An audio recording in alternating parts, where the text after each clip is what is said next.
Welcome to Taravari cooking.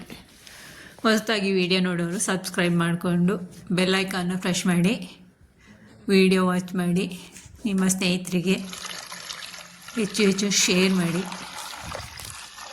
Video ಇಷ್ಟ ಆದರೆ like ಮಾಡಿ.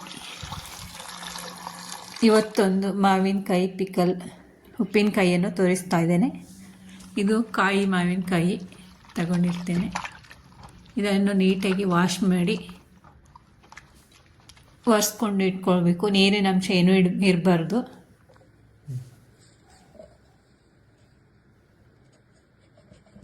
ನಾನು ನೀಟಾಗಿ ವಾಶ್ ಮಾಡಿ ಒಂದು ಕಾಟನ್ ಬಟ್ಟೆಯಿಂದ ಒರೆಸ್ಕೊಳ್ಬೇಕು, ನೀರಿನ ಅಂಶ ಇಲ್ಲದಾಗೆ. ನೀರಿನ ಅಂಶ ಇದ್ದರೆ ಉಪ್ಪಿನಕಾಯಿ ಬೇಗನೆ ಕೆಟ್ಟೋಗುತ್ತೆ. ನೀರಿನ ಅಂಶ ಇರಬಾರ್ದು. ಪಾತ್ರೆಯಲ್ಲೂ ಸಹ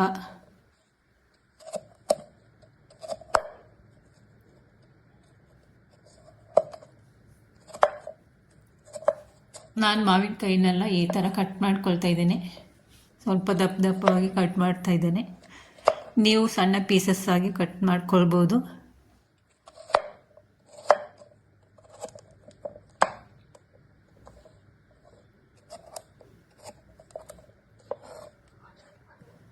ಎಲ್ಲ ಮಾವಿನಕಾಯಿಯನ್ನು ಈ ರೀತಿ ಕಟ್ ಮಾಡಿ ಇಟ್ಕೊಂಡಿರ್ತೇನೆ.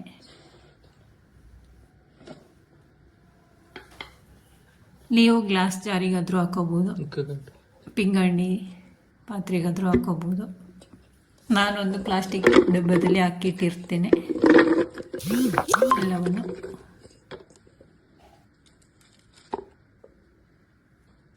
ಸ್ವಲ್ಪ ಸ್ವಲ್ಪ ಹಾಕ್ಬಿಟ್ಟು ಇದಕ್ಕೆ ಕಲ್ಲುಪ್ಪನ್ನು ಸಹ ಸೇರಿಸ್ಕೊಳ್ತಾ ಇದ್ದೇನೆ.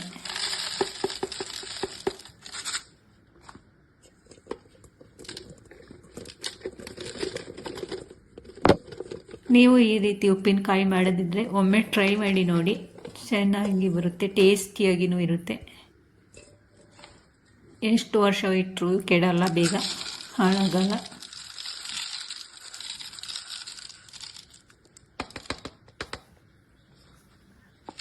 ನೀರಿನ ಅಂಶ ಮಾತ್ರ ಯಾವ ಪಾತ್ರೆಯಲ್ಲೂ ಇರಬಾರ್ದು, ಡಬ್ಬದಲ್ಲೂ ಇರಬಾರ್ದು, ಮಾವಿನಕಾಯಿಯಲ್ಲೂ ಸಹ ಇರಬಾರ್ದು. ಎಲ್ಲ ಕಟ್ಟಾದ ನಂತರ ಉಪ್ಪು ಹಾಕಿ ಒಂದು ಡಬ್ಬದಲ್ಲಿ ಹಾಕಿ ಈ ರೀತಿಯಾಗಿದೆ ನೋಡಿ. ಇದನ್ನು ಒಂದು 5 ದಿನ ಇಡಬೇಕು. ಆವಾಗೆಲ್ಲ ಉಪ್ಪು ಎಲ್ಲ ಕರಗಿ ನೀರಾಗುತ್ತೆ. ಇದಕ್ಕೆ ಒಂದು ಚಮಚದಷ್ಟು ಮೆಂತ್ಯ ಕಾಳನ್ನು ಹಾಕೊಂಡಿದ್ದೀನಿ. ಪಾತ್ರೆಯನ್ನು ಬಿಸಿಗಿಟ್ಟು ಸ್ವಲ್ಪ ಬೆಚ್ಚಗೆ ಮಾಡ್ಕೊಳ್ಬೇಕು, ಫ್ರೈ ಮಾಡ್ಕೊಳ್ಬೇಕು. ಸಾಸಿವೆಯನ್ನು ಸಹ ಹಾಕೊಂಡಿರ್ತೇನೆ.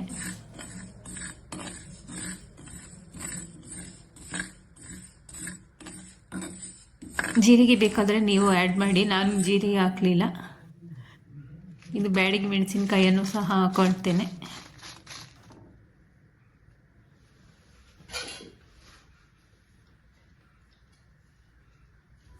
ಸ್ವಲ್ಪ ಫ್ರೈ ಮಾಡಿಕೊಳ್ಬೇಕು. ತುಂಬ ಏನು ಸೇರಿಸೋದೇನು ಬೇಡ, ಸ್ವಲ್ಪ ಹಾಗೆ ಬೆಚ್ಚಗೆ ಮಾಡಿಕೊಂಡ್ರೆ ಸಾಕಾಗುತ್ತೆ.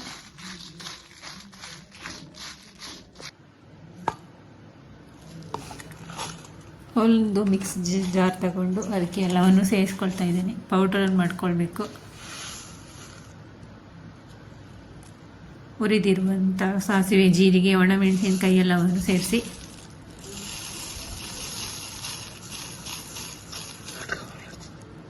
ನೀವು ಬೇಕಾದರೆ ರೆಡಿಮೇಡ್ ಪಿಕಲ್ ಪೌಡರ್ ಸಿಗುತ್ತೆ, ಅದನ್ನು ಬೇಕಾದರೆ ಹಾಕಿ ಪಿಕಲ್ ಮಾಡ್ಕೊಳ್ಬೋದು.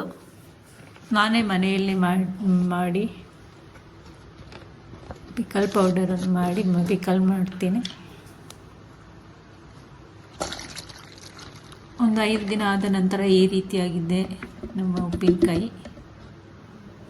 ಮಾವಿನಕಾಯಿ ಎಲ್ಲ ಸ್ವಲ್ಪ ಬೆಂದಾಕಿ ಆಗುತ್ತೆ, ಉಪ್ಪು ನೀರು ಹಿಡಿದು, ಉಪ್ಪೆಲ್ಲ ಹಿಡಿದು.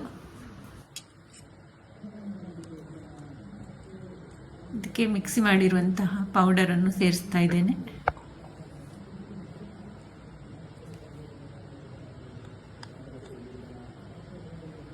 ಸ್ವಲ್ಪ ಅರಿಶಿಣದ ಪೌಡರನ್ನು ಸಹ 1/4 ಚಮಚದಷ್ಟು ಹಾಕ್ಕೊಳ್ತಾ ಇದ್ದೇನೆ. ಸ್ವಲ್ಪ ಇಂಗಿನ ಪೌಡರನ್ನು ಸಹ ಹಾಕ್ಕೊಳ್ತೇನೆ.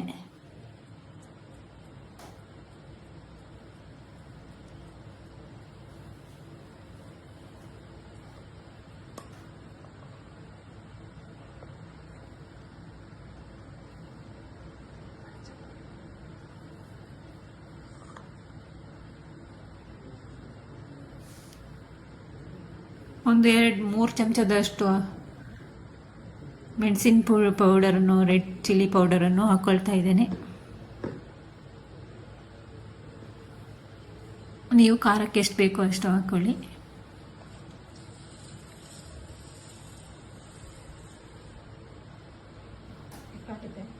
ನಾನು ಮೊದಲೇ ಕಾಯಿಸಿಟ್ಟಿರುವಂತಹ ಉಪ್ಪು ನೀರನ್ನು ಸೇರಿಸ್ತಾ ಇದ್ದೇನೆ. ಉಪ್ಪನ್ನು ಹಾಕಿ ಚೆನ್ನಾಗಿ ಕುದಿಸಿ ಆರಿದ ನಂತರ ಹಾಕ್ಕೊಳ್ಬೇಕು ಉಪ್ಪು ನೀರು.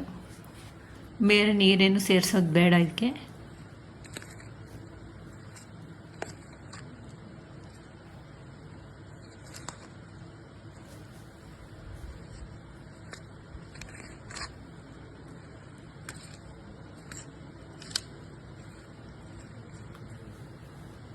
ಎಲ್ಲವನ್ನು ನೀಟಾಗಿ ಮಿಕ್ಸ್ ಮಾಡಬೇಕು.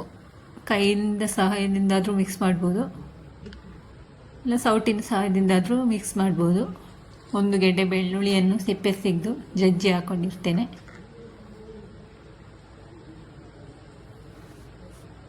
ಬೆಳ್ಳುಳ್ಳಿ ಬೇಡ ಅಂದವರು ಸ್ಕಿಪ್ ಮಾಡ್ಬೋದು.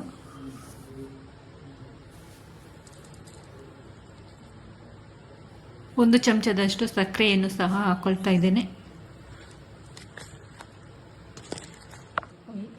ಸಕ್ಕರೆ ಹಾಕೋದ್ರಿಂದ ಉಪ್ಪಿನಕಾಯಿ ಬೇಗನೆ ಹಾಳಾಗಲ್ಲ.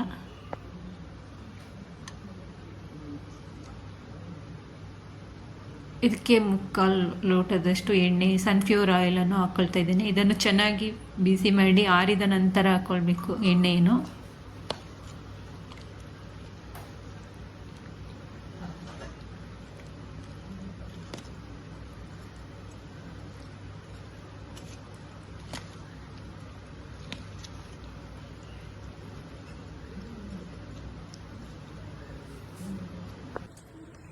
ಎಲ್ಲವನ್ನು ನೀಟಾಗಿ ಮಿಕ್ಸ್ ಮಾಡಬೇಕು.